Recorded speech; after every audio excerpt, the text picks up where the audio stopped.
So I'll start by settling the body, finding a comfortable, stable, upright position, serviceable for meditation.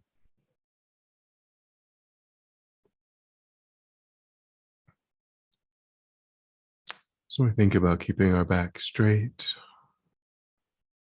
torso open,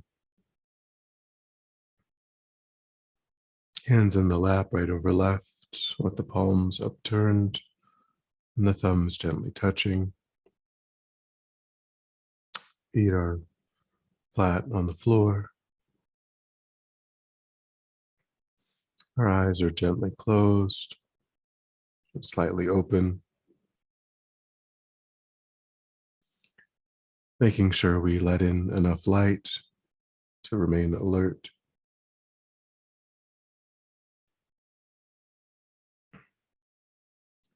We try to avoid slouching or leaning.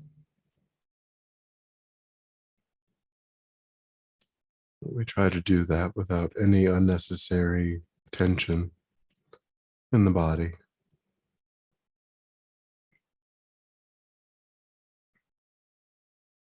Try to have a sense of relaxing into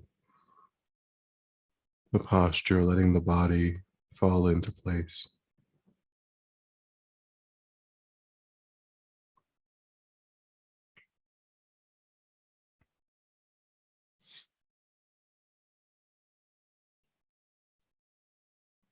And try to feel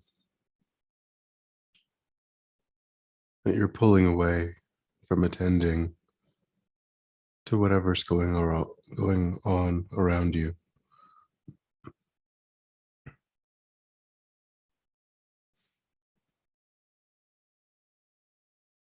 Letting those sights or sounds,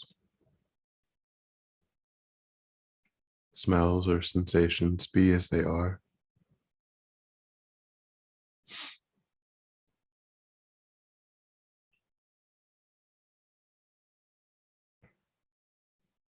Just holding your awareness to the body and mind.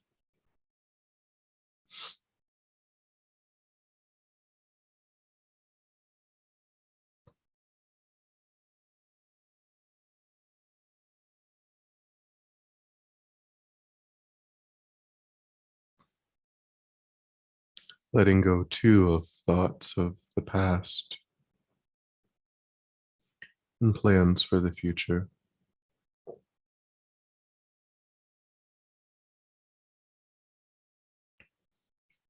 Using the physical sensation of the air as it passes into and back out of the tip of the nostrils to anchor your awareness in the present moment. Trying to notice quickly when anything other than that one physical sensation arises in the mind. And without judgment or frustration, lifting your awareness up from that distraction and placing it again and again on the breath.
and then generate a broad and altruistic motivation.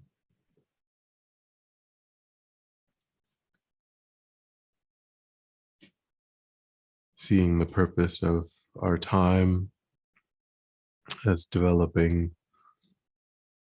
familiarity with positive, constructive mental states, reducing the tendencies and the habits in the mind that cause us to suffer and motivate actions that cause suffering for others, and wanting to do this to be of greater and greater benefit to sentient beings.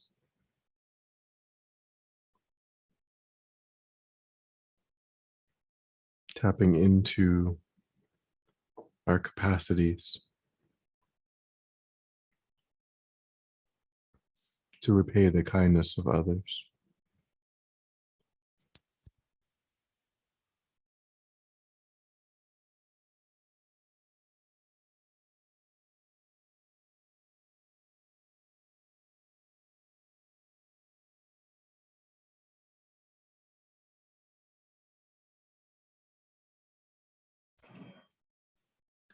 And having contemplated previously the disadvantages of anger, we'll focus more on the advantages of a patient mind, a mind that's able to remain calm and rational and even-tempered in the face of difficulty or harm.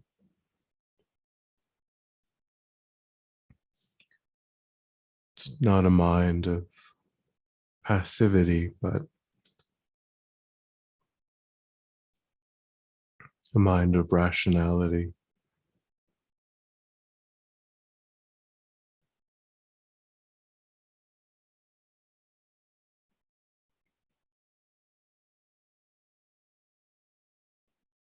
So as we contemplated last time, the arising of anger deprives oneself of happiness.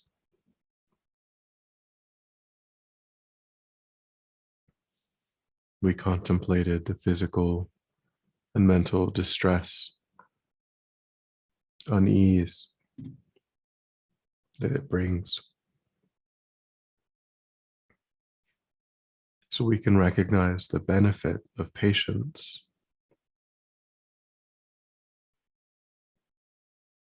as a more uninterrupted state of contentment, inner peace.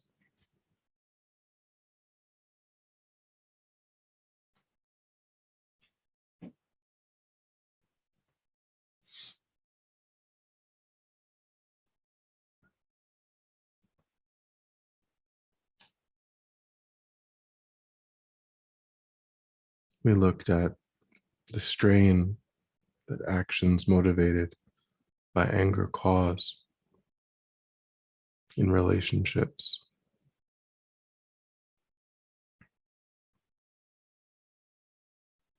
So we can recognize the benefit of fewer enemies if we're able to subdue our anger.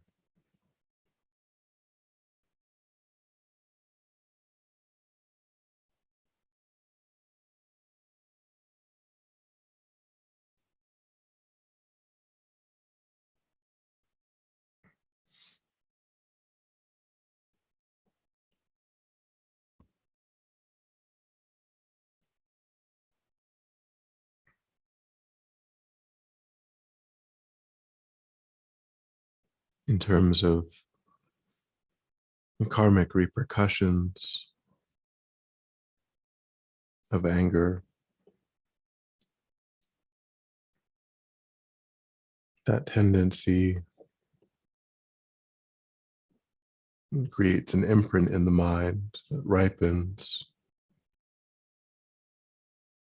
as painful experiences.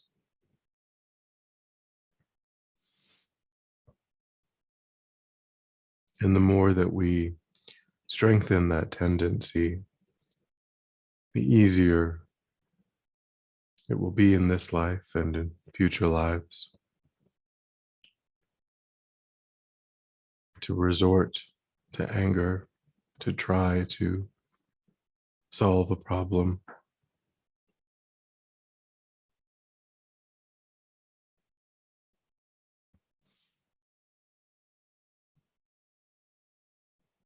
So that's a reinforcing cycle of suffering that we can cut with patience.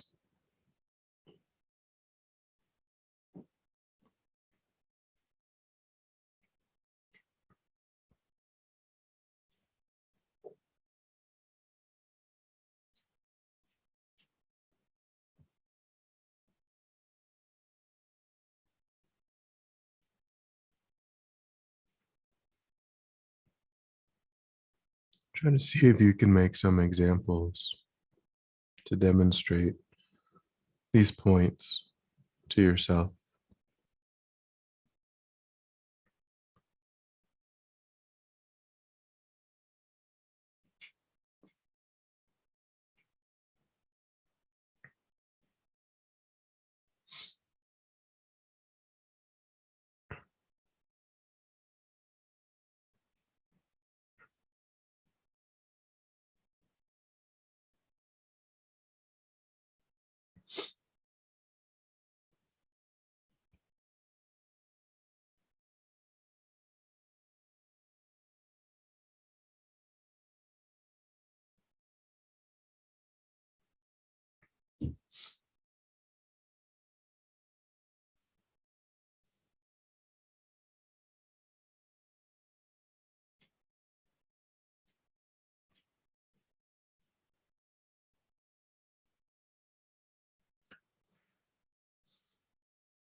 As someone with a genuine interest in spirituality, look to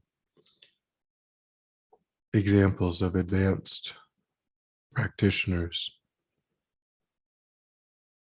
to see what direction to move in.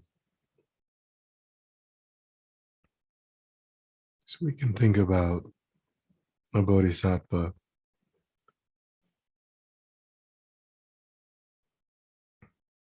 who is receiving harm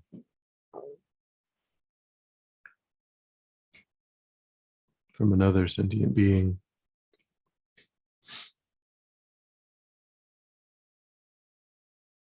That person recognizes that the one causing harm is under the influence of a powerful delusion.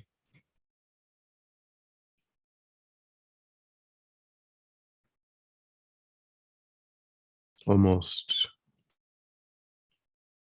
like an extremely intoxicated person,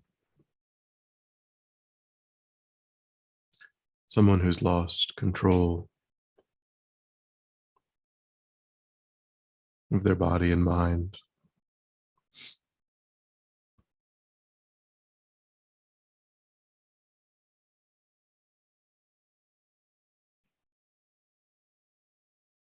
And that bodhisattva regards that person as an object of compassion and love,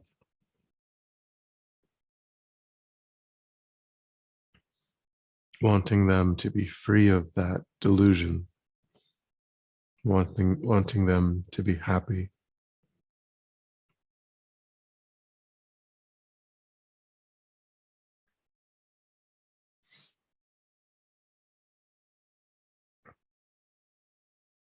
Focusing on those motivations enables the bodhisattva to be peaceful, patient.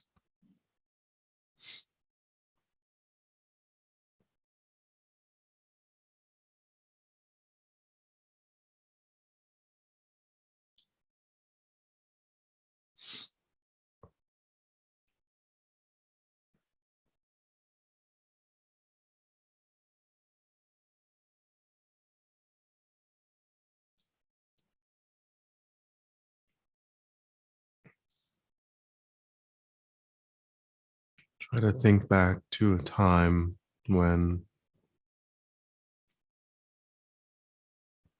someone said something insulting.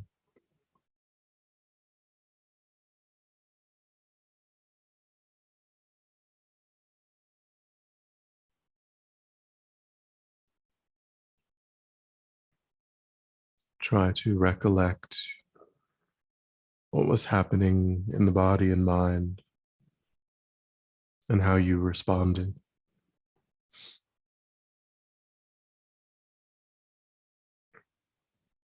Perhaps you can recollect feeling relatively at ease prior to what they said.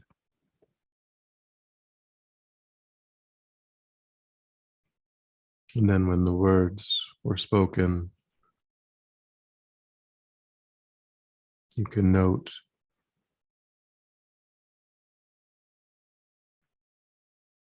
that sense of solidity in your mind, that sense of indignation,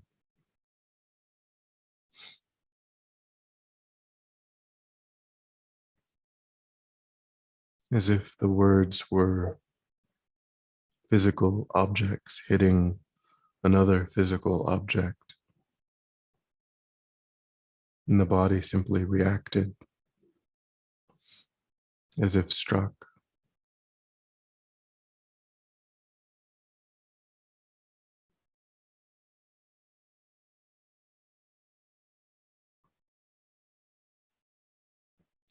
But when we analyze, we can see that our response is purely a mental fabrication.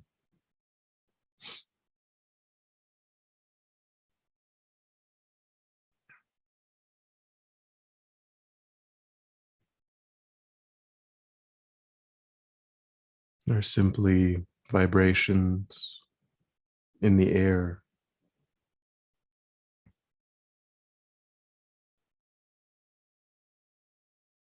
that we choose to interpret through the lens of self-grasping and self-cherishing.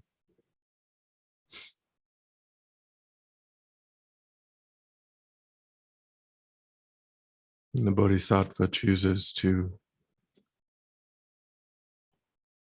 relate to them through love and compassion and wisdom.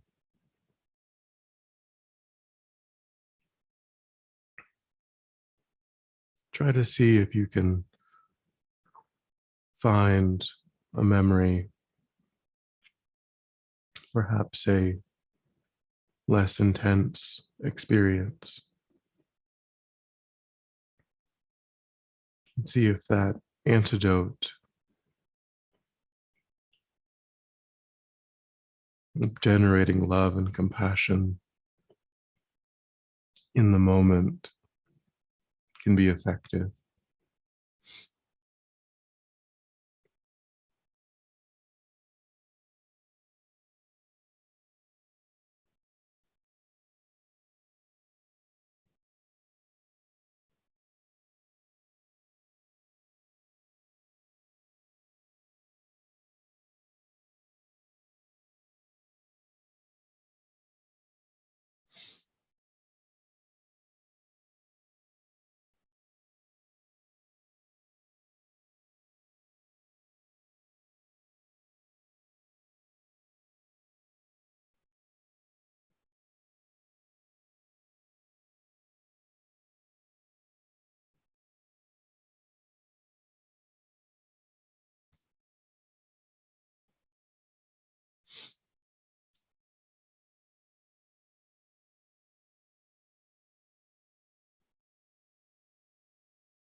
When we are faced with the suffering of a disease and we're presented with a way out, with medication or surgery, even though that cure might have some unpleasant side effects, we very happily tolerate those sufferings, recognizing that we're overcoming a greater difficulty.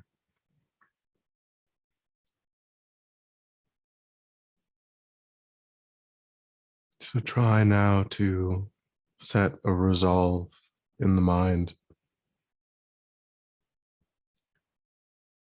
to apply antidotes that lead to patience in the face of problems, challenging circumstances, in order to overcome the great suffering of anger.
And then when you're ready, we'll come back together.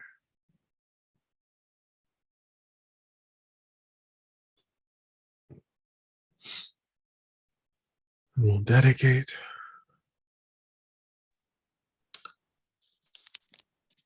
So recollect your altruistic motivation and think that having contemplated in this way, you've actualized that motivation, created positive energy in the mind, and have a sense of letting it go completely, offering the fruit of your practice for the benefit of all sentient beings without exception, thinking may it ripen in whatever way is beneficial for sentient beings. May it pacify conflict and poverty and disease, natural disasters. May it serve to ripen the minds of all sentient beings, allowing them to meet perfect teachers and quickly develop their potential.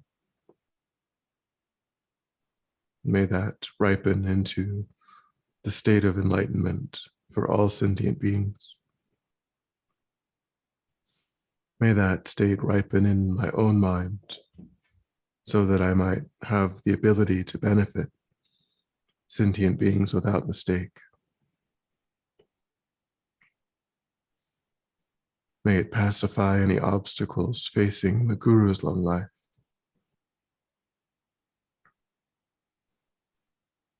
And may it cause myself and all sentient beings to come under the care, guidance, and protection of sentient beings, of enlightened beings in this moment,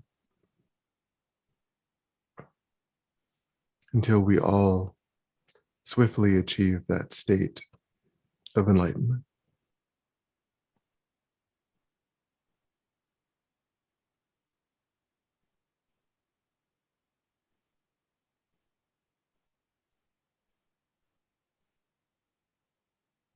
Thank you.